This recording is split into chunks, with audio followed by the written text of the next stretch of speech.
Hi friends, உங்களை யாவரும் இயேசு கிறிஸ்துவ நாமத்தினாலே வாழ்த்துக்கிறேன், ஆசீர்வதிக்கிறேன். இந்த நாள்ல தேவனுடைய மகிமை உங்க வாழ்க்கையில அளவில்லாமல் வரப்போகுது. உங்க கண்ணீர்களுக்கு ஒரு முற்றுப்புள்ளி கர்த்தர் நிச்சயமாய் தருவார். ஆமென். எப்பொழுது கேட்கிற உதவியின்படி இந்த லிங்கை காப்பி பண்ணி உங்க ஃப்ரெண்ட்ஸ் அண்ட் ஃபேமிலிஸ்க்கு அனுப்புங்க. நீங்க பெறுகிற இந்த ஆசீர்வாதம் அவர்களுக்கும் என்ன பண்ண வேண்டும்? போய் சேர வேண்டும். ஆமென். Now let's go to the word of God. பிரியமானவர்களே, கர்த்தர் இன்னைக்கு உங்க வாழ்க்கையில சில தடைகளை தகர்க்க போகிறார். இன்னைக்கு காலையில பிரேயர்ல கூட நம்ம 5:30 மணில இருந்து 6:30 மணி நம்ம ஜெபித்து கொண்டு இருக்கிறோம். அதுல கூட கர்த்தர் பேசியிருக்கிறாரு, தடைகளை தகர்க்கிற தேவன். ஆமென். சோ இன்னைக்கு கர்த்தர் உங்க வாழ்க்கையில் இருக்கிற தடைகள் எல்லாம் கர்த்தர் தகர்க்க போகிறார். ஆமென். என்னோட செய்தி சொல்லுங்க, இயேசுவின் நாமத்தினாலே இன்றைக்கு என்னுடைய தடைகள் எல்லாம் தகர்க்கப்படுவதாக. காலையில நம்மளுடைய பாஸ்டர் மூலமாக இந்த வார்த்தை சொல்லும் போதே ஃபெய்த் கிளினிக்ல உங்களோட கர்த்தர் இந்த வார்த்தையை தான் பேச வேண்டும் என்று கர்த்தர் என்னோட கூட பேசினார். நீங்க கர்த்தருக்கு ஒரு தீர்க்க தரிசன வார்த்தையை கொடுக்கிறார். உங்க தடைகளை கர்த்தர் உடைக்க போகிறார். எரிகோ மதிலுக்கு முன்பாக யோசுவாவும் இஸ்ரவேல் ஜனங்களும் நிற்கும் பொழுது அங்க ஒரு மிகப்பெரிய ஒரு தடை இருந்துச்சு. அவ்வளோ பெரிய ஒரு மதில். வேதம் சொல்லுகிறது, வாசிக்கிற யோசுவா 6ஆம் அதிகாரம் 1 வசனத்துல, எரிகோ இஸ்ரவேல் புத்திரருக்கு முன்பாக அடைக்கப்பட்டிருந்தது. ஒருவரும் வெளியே போகவும் இல்லை, ஒருவரும் உள்ளே வரவும் இல்லை. உள்ளவும் போக முடியல, வெளியும் வர முடியல. அந்த தேசத்துக்கிட்ட போயிட்டா அதுக்கப்புறம் யாராலையும் அதை தாண்டி வெளியே போக முடியாது. இதுவரைக்கும் அப்படிதான் ஒரு ஏன்ஷியன்ட் டோர் மாதிரி, அதாவது பாரம்பரிய கதவு மாதிரி அடைக்கப்பட்டிருந்தது. ஆனா என்ன நடந்துச்சுன்னா, கர்த்தர் சொல்றாரு, கர்த்தர் யோசுவாவை நோக்கி, இதோ எரிகோவையும் அது ராஜாவையும் யுத்த வீரர்களையும் உன் கையில் ஒப்பு கொடுத்தேன். ஆமே. இன்னைக்கு கர்த்தர் உங்களை பார்த்து அதுதான் சொல்றாரு. உங்க வாழ்க்கையில எரிகோ மாதிரி காணப்படுகிற சில காரியங்களை உங்க கரத்துல கர்த்தர் ஒப்பு கொடுக்க போகிறார். ஆமே. நீங்க தான் உடைக்க போகிறீங்க. சரி, இந்த எரிகோவை உடைக்கிறதுக்கு என்ன செய்தார்கள்? கர்த்தர் என்ன செய்ய சொன்னாரு? நம்பர் 1, உங்க எல்லாத்துக்குமே தெரியும், அவங்க 7 எக்காலங்கள், 7 ஆசாரியர்கள் 7 முறை சுற்றினார்கள், 7 நாள் சுற்றி வந்தார்கள். எல்லாத்துக்குமே தெரியும். ஆனா இங்க முக்கியமான காரியம் 7வது வசனத்துல வேதம் சொல்லுகிறது. யோசுவா 6ஆம் அதிகாரம் 7வது வசனம், ஜனங்களை நோக்கி பட்டணத்தை சுற்றி நடந்து போங்கள். பிரியமானவர்களே, ஒரு பிரச்சனைக்குள்ள நீங்க நடந்து போகலைன்னா அந்த போராட்டத்திலிருந்து உங்களால வெளியே வர முடியாது.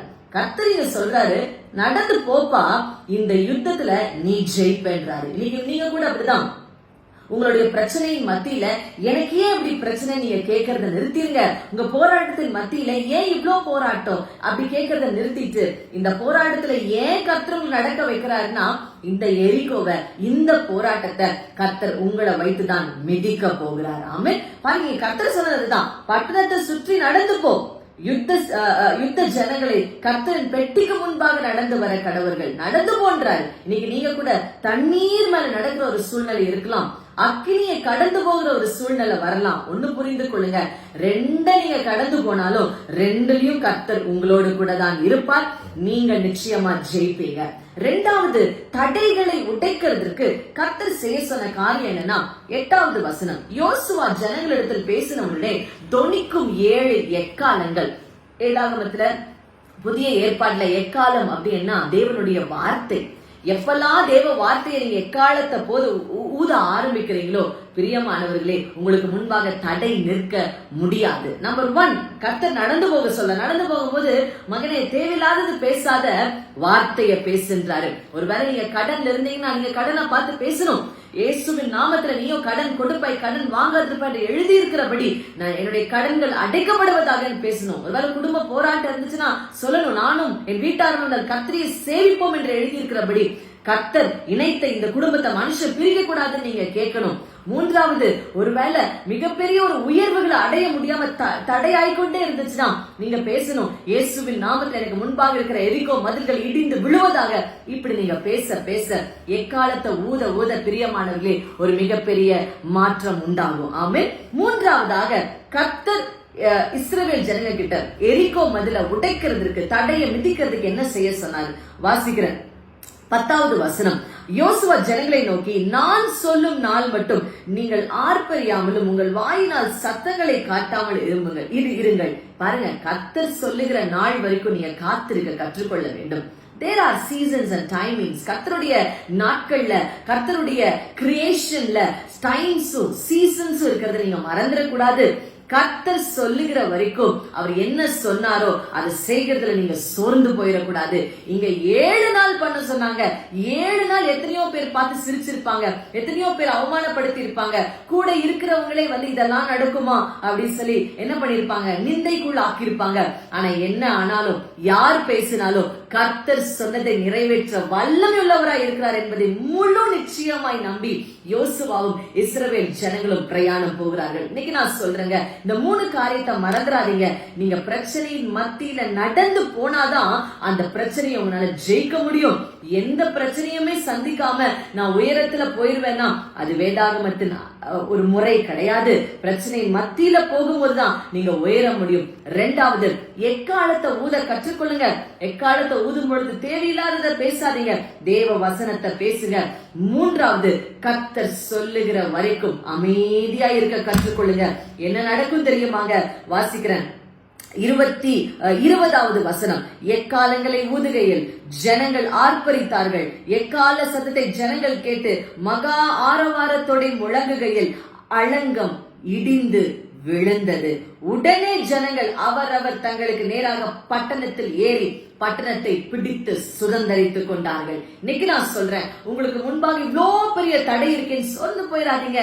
தடைகளை உடைக்கிறவர் உங்களுக்கு முன்பாக செல்கிறார். தடைகளை உடைக்கிறவர் உங்களுக்கு முன்பாக செல்லுகிறார். மறந்து விடாதீங்க, தடையை உடைக்கணும் நீங்க முடிவு பண்ணிட்டீங்கன்னா உங்களுக்கு கரம் கொடுப்பது வேற யாரும் இல்லைங்க, இந்த உலகத்தை உண்டாக்கின கர்த்தராகிய இயேசு கிறிஸ்து உங்களுக்கு கரத்தை கொடுப்பார். பாபேல் கோபுரத்தை உடைக்கணும்னு முடிவு பண்ணும் பொழுது வேதம் சொல்லுகிறது, கர்த்தரே இறங்கி வந்தார். சிறைச்சாலையின் அஸ்திபாரங்கள் அசைக்கப்பட வேண்டும் என்று ஒரு காரணம், ஒரு சீசன் வரும் பொழுது கர்த்தரே அங்க அக்கினி மயமாய் இறங்கி வந்தார். இன்னைக்கு நான் சொல்றேன், உங்க கரம் பிடித்து உங்க தடையை உடைக்க இயேசு கிறிஸ்து உங்களோட கூட இன்றைக்கு வரப்போகிறார். ஆமென், ஆமென். பிரியமானவர்களே, நான் விசுவாசிக்கிறேன். பாருங்களே, உங்களுடைய பல நாளுடைய தடை இன்றைக்கு உடைய போகுது. ஆமென். உங்களுடைய போராட்டம் மாற போகுது. இன்றையிலிருந்து ஒரு ஆசீர்வாதத்தின் மழை உங்க வாழ்க்கையில பொழிய போகுது. ஆமென். கர்த்தர் உங்களை கீழே இல்லாமல் மேலாக்குவார், வாளா இல்லாமல் தலையாய் நிறுத்த கர்த்தரே உதவி செய்யும். ஜெபிப்போம். கர்த்தாவே, நன்றியோடு துதிக்கிறோம்ப்பா. எங்களுக்கு அடைக்கப்பட்டிருக்கிற கதவுகள் எத்தனையோ அடைக்கிறோம், எத்தனையோ பாடுபடுகிறோம். ஏன் எங்க வாழ்க்கையில இவ்வளவு பெரிய ஒரு உயர்வுகள் வரமாட்டேன்னு என்னோட கூட வேதனையோடு இருக்கிறாங்கப்பா. அவங்களுக்காக நாங்க ஜெபிக்கிறோம். எரிகோவின் கதவுகளை, மதில்களை உடைக்க பண்ணின தேவன் இன்றைக்கும் ஜீவன் உள்ளவராய் இருக்கிறபடியா இவங்களுடைய பல வருஷத்தின் தடைகளை அடுத்த அளவு போக விடாமல் தடுக்கிற தடைகளை இன்றைக்கு உடைக்கிறார். கடன் உடைக்கப்படுவதாக, வியாதி உடைக்கப்படுவதாக, குடும்பத்தில் இருக்கிற பிரச்சனைகள், குழப்பங்கள் உடைக்கப்படுவதாக, தோல்விகள் உடைக்கப்பட்டு வெற்றிகள் உண்டாக வேண்டும் என்று சொல்லி மகிமையால் ஜனங்கள் நிரப்பணும். இயேசுவின் நாமத்தில் பிதாவே, ஆமென். பிரியமான தேவ பிள்ளைகளை, கர்த்தர் உங்களோட கூட இருக்கிறார். உங்க பல வருஷத்தின் தடை இன்றைக்கு கர்த்தர் என்ன பண்ணுவார்? உடைக்க போகிறார். ஆமென். You are blessed. You are blessed. Bye bye.